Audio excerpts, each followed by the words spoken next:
Hello and welcome to stream. This is day 11 of learning OpenGL.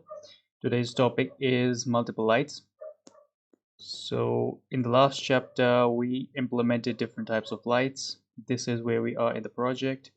We implemented directional light uh, and spotlight. We also implemented directional light, spotlight, and point light. So we implemented different types of lights. This is like sort of like a torch effect that we did, where the spotlight shines from the position of the camera. In the last stream, I actually discovered a problem. When I went into the boxes, it was lighting it. It was lighting the backside, like it is doing here. But when I go out, it did not light some of the faces. Sometimes it was lighting it, and sometimes it was not. So I actually dug around a little bit and compared my code with that on the website, and I actually discovered that in my vertex shader, I was getting the normals that we are setting here in the array. These normals, these normals, but we actually need to convert them, and it does actually talk about that on the website.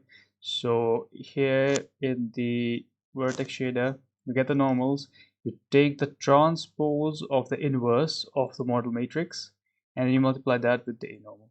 And I went back, and I think it was somewhere here.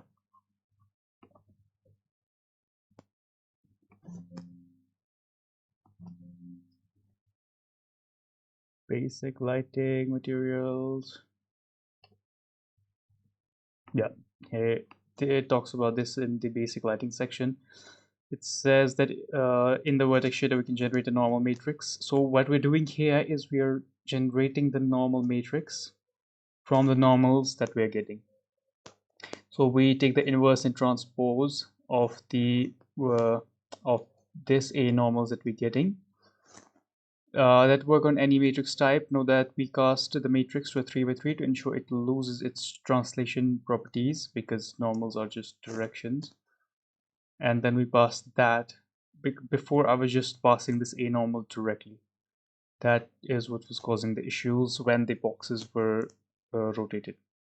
But it also says that inverting the matrices is a costly operation, so you should avoid doing that. Preferably you would do that on the CPU and then send over this normal matrix to the GPU rather than having the GPU calculate this on the fly. So, but this is just for learning purposes and it works. So now if we shine light on any box, no matter how it's rotated, it actually does light it properly. So that was the fix of the problem we were having.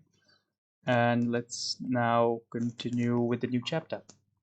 In the previous chapters, we learned a lot about lighting in OpenGL. We learned about fong, shading, materials, lighting maps, and different types of light casters. In this chapter, we're going to combine all the previously obtained knowledge by creating a fully lit scene with 6 active light sources. We are going to simulate a sun-like light as a directional light source, 4 point lights scattered throughout the scene, and we'll be adding a flashlight as well. To use more than one light source in the scene, we want to encapsulate the lighting calculations in GLSL functions. The reason for that is that the code quickly gets nasty when we do lighting computations with multiple light types, each requiring different computations. If we were to do all these calculations in the main function only, the code quickly becomes difficult to understand. Functions in GLSL are like C functions. So we have a function name, a return type. We need to declare a prototype at the top of the code file if the function hasn't been declared yet before the main function. We could create a different function for each of the light types: directional light, point light, and spotlight. Okay, so we're gonna have one function for each lights, and then however many lights we have, we're just gonna call these functions repeatedly.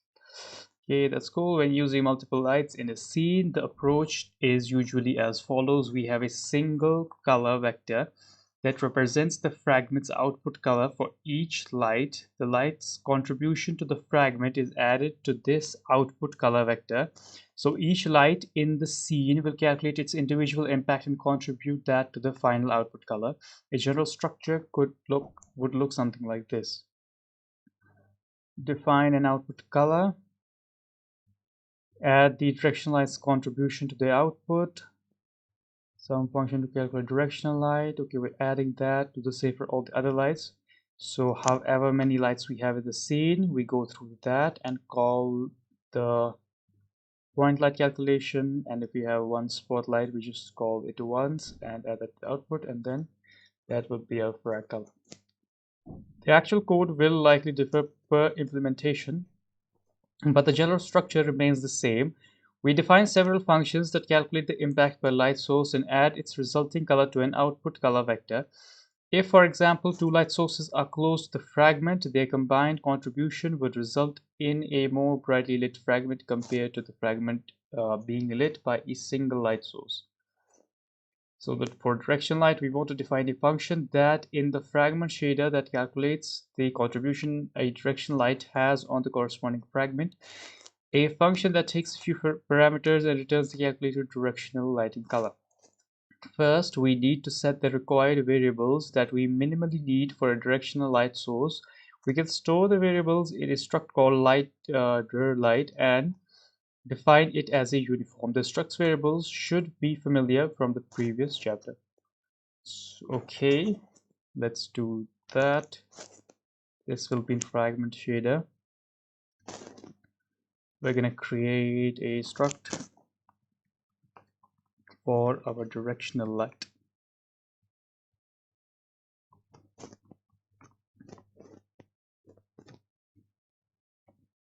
Okay, it's going to have a direction. So vector direction. We're going to have ambient, diffuse, and specular.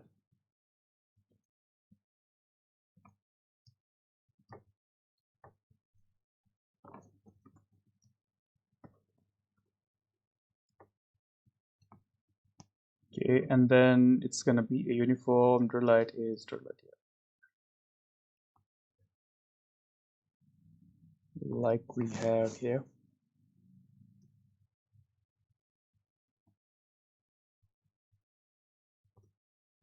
We can then pass the dir light uniform to a function with the following prototype.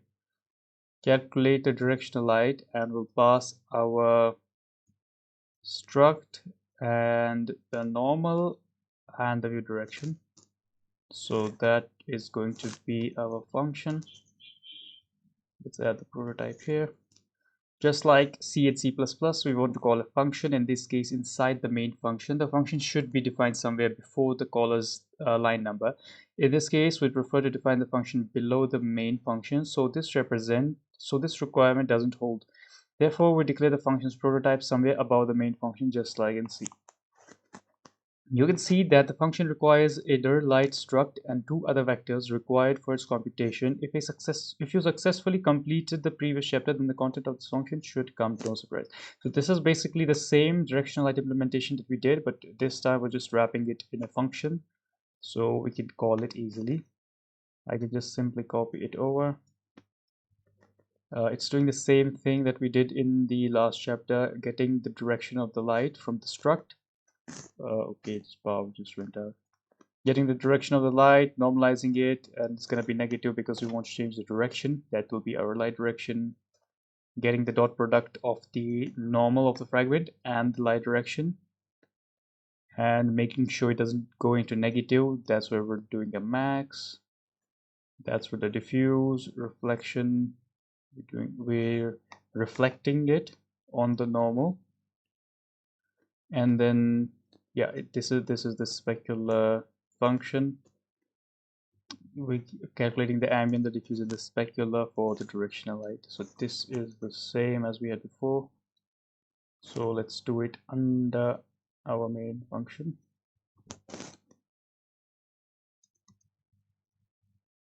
Calculate light draw. Okay. We basically copied the code from the previous chapter and used the vectors given as function argument to calculate the directional light's contribution vector. The resulting ambient, diffuse, and specular contributions are then returned as a single color vector. Then we're going to do the same for the point light. We're going to create a struct. We need the position of the point light. Point light doesn't have a direction, so we don't need that. We're going to have the same ambient, diffuse, and specular.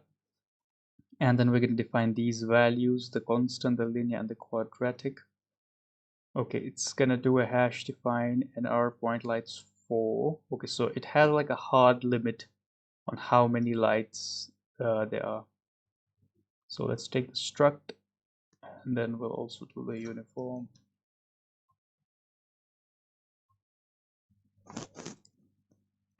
That's that.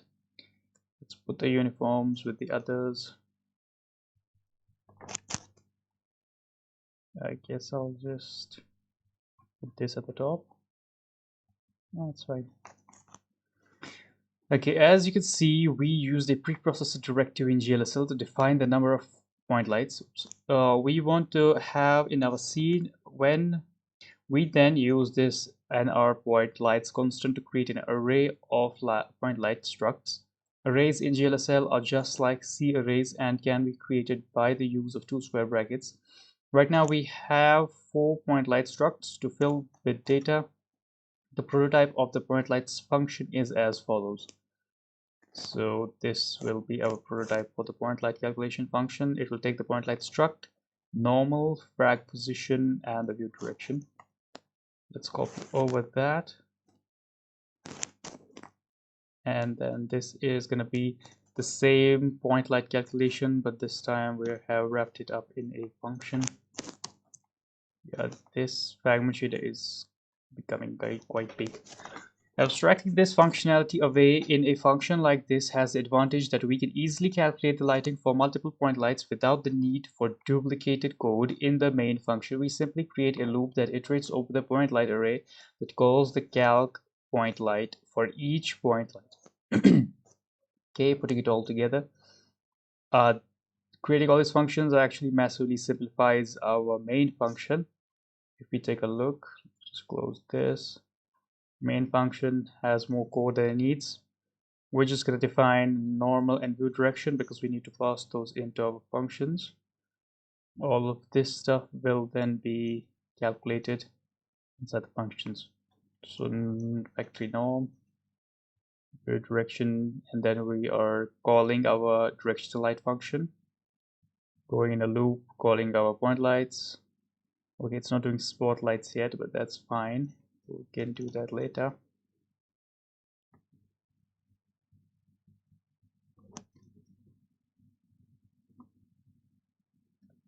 Okay. Yep.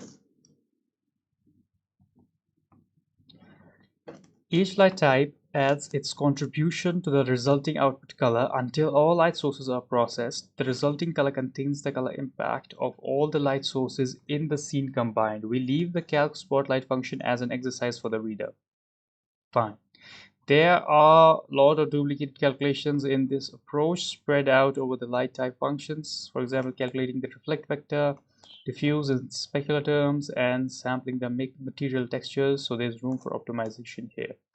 Setting the uniforms for the directional light struct shouldn't be too unfamiliar, but you may be wondering how to set the uniform values of the point lights. Since the point light uniform is actually an array of point light structs, this isn't something we've discussed before. Luckily for us, it isn't too complicated. Setting the uniform values of an array of struct works just like setting the uniforms of a single struct, although this time we also have to find the appropriate index when querying the uniform's location. Okay, so now we have set this as an array of 4 point lights structs.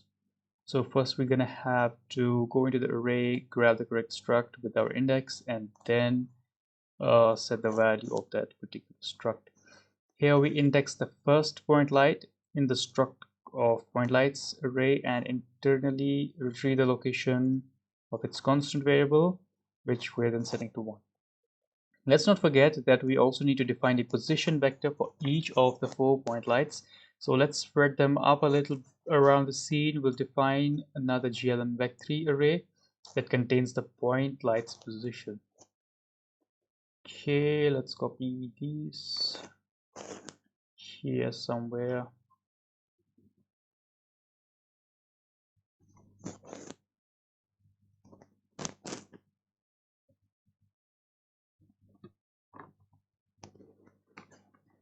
Alright, then we index the corresponding point light struct with the point lights array and set its position attribute as one of the positions we just defined. Also be sure to now draw 4 light cubes instead of just one. Simply create a different model matrix for each of the light objects, just like we did with the containers.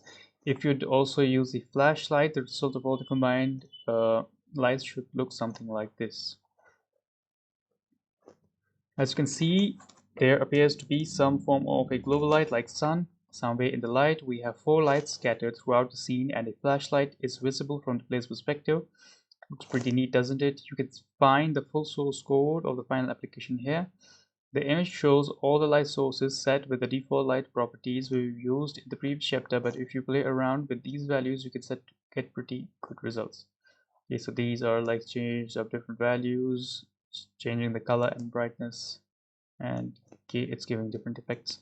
We also change the clear color to better reflect lighting. You can see that by simply adjusting some of the lighting parameters, we can create completely different atmospheres. So what we now need to do is set all of these values up.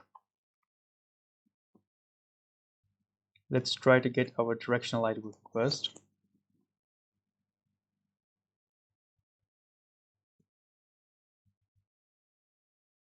So I am gonna comment this out. Okay, that doesn't work. Okay. So for this, we need to set this directional light struct.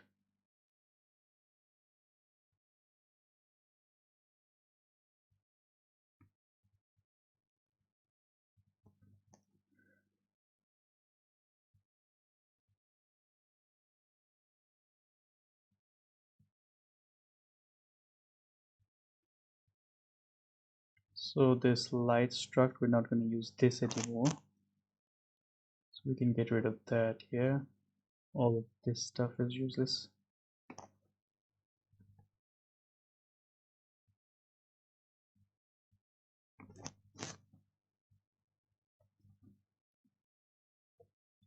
We'll do point light after this. Okay. So first of all, we are gonna do directional light dot position. No, wait. Directional light dot direction. That would be this.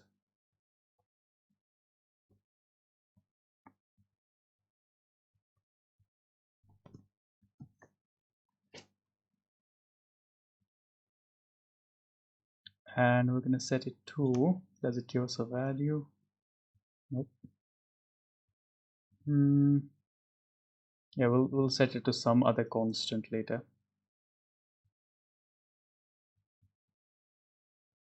And then we need to set ambient diffusion specular for our sunlight.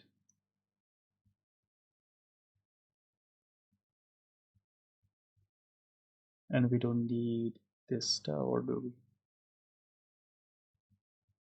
We have other uniforms. We have view position material, share material. Okay, that's this. We'll just put this out of here. Okay, we're already setting that. That's weird. All right, don't need this. We don't have the light struct anymore. Let's try this out. Okay, yeah, this is like a directional light from the direction of the viewer or the camera. So let's actually set this to some constant that it's setting. Let's try to get as close to this as we can.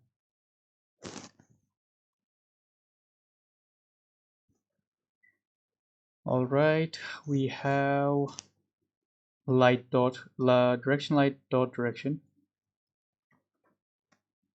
must be here somewhere, and it's setting it to this value. Let's try that out. Yeah, so it's like the light is shining from somewhere there on these cubes.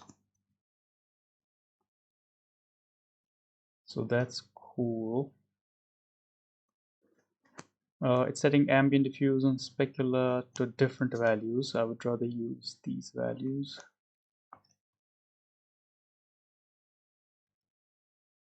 Yeah, and that's our direction light. It is a bit darker. Now for the point light, we already have the point light positions. So I guess we're just gonna loop over them. Okay, now we're just setting them individually, okay? And then setting the ambient diffuse at all of these values. Okay, so that's our point light, 4 point lights.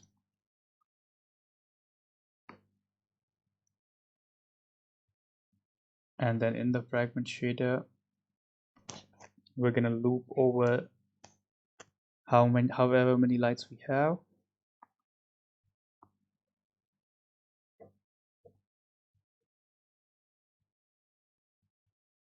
Okay, yeah. Now the scene is a lot more brighter because it has 4 point lights in the scene.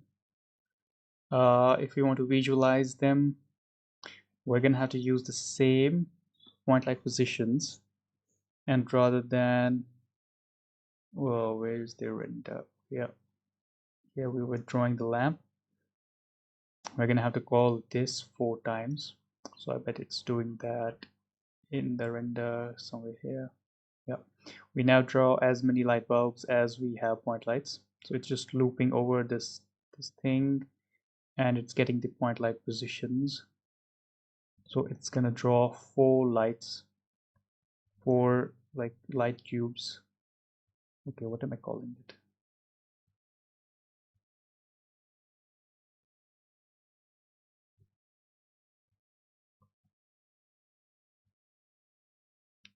I think I'm calling my shader something else. Light VAO. Light cube shader. I'm calling it unlit shader. Okay.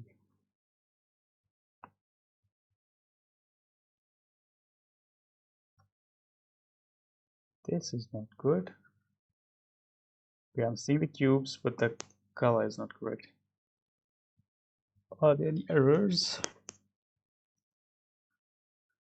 Nope, no errors. Okay, interesting. So, okay, need to use our shader before this. Setting the projection. Is it not doing that? Okay, it's doing that outside here. Yeah, projection, and we will need to set that stuff up.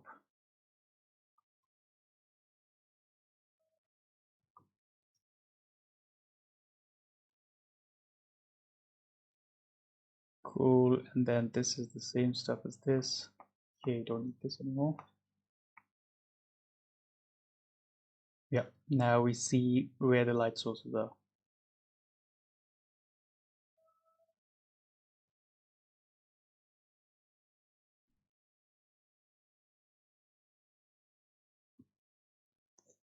Cool, okay. And now finally, we want to implement we have the direction light, point light. Okay, we want to implement the spotlight function. We already had the code for that, but we deleted it.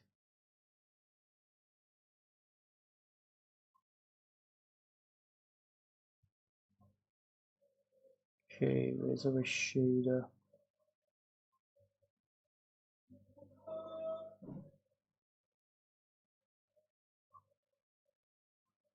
Yeah, so it's created a struct for spotlight. Spotlight has position and a direction. We did the cutoff and the outer cutoff in the last chapter. Similarly, it has the constant linear and quadratic, same as the point light. and ambient, diffuse, and specular as always. So we're gonna get that struct and put it here in our fragment shader. So it's similar to this light thing that we have because we had set it up to be a spotlight. So we can just get rid of this. That will be a spotlight. And then we're gonna have a spotlight uniform, same as always.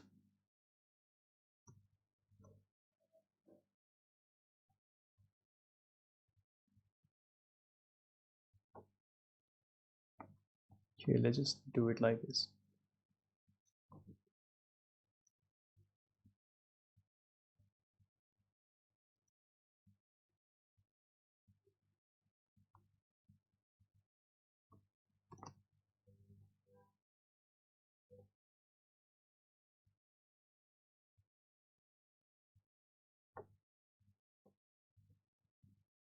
Okay, reposition, directional light, point light, spotlight, and the material. Okay, now we need to set these spotlight values. Okay, yeah, we also need this function. Calculate spotlight, it's the same as last chapter. So let's just copy this.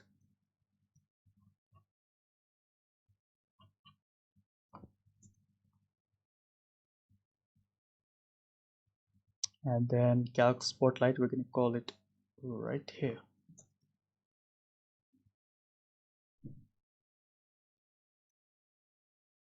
Okay, yeah, this is our spotlight, so it will be same here as well.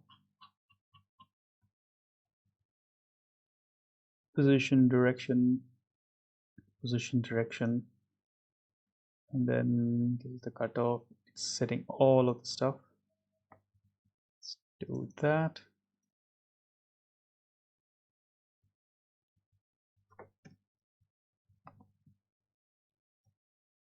That's our spotlight, and I think we're done. You know, there's an error. Calc spotlight undeclared identifier. We didn't put the signature of the method up there, so it doesn't know that this method exists. Let's just put that there. Try again. Hey, we have our spotlight, we have our 4-point lights, and our direction light. So that is it for this chapter. It's always fun to see what other people create.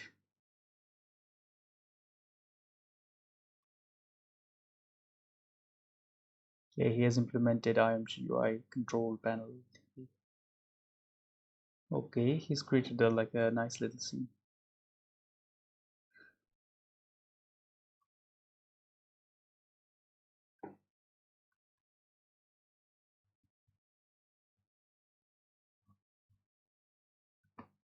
Okay, cool. This was like a half-hour stream, a lot shorter than my usual streams. I do like a 1-hour stream usually, but today I've been a little busy. And thankfully, this chapter was a lot smaller than our previous chapter. Okay, we can just read this final review, and that will be the end of the lighting section. And I am super excited for the next chapter, next section, which is the model loading, which is where we'll actually start seeing some models rather than just these primitives, and it's going to be super fun.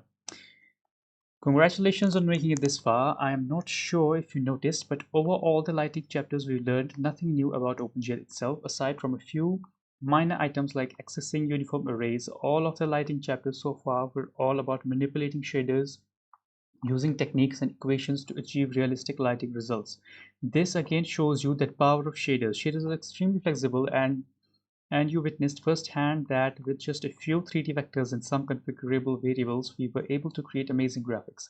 The last two chapters you learned about colors, the Phong lighting model that includes ambient, diffuse, and specular lighting, Object materials, configurable light properties, diffuse and specular maps, different types of lights, and how to combine all the knowledge into a single fully lit scene.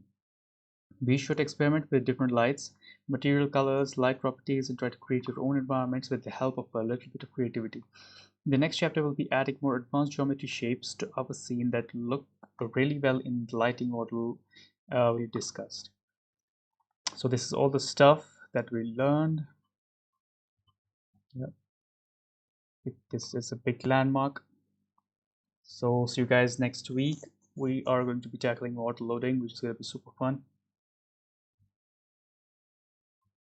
Right, so this, if you want to watch this stream or any of my previous streams, you can go ahead on YouTube. Let me just open Twitch. Twitch.tv code strum.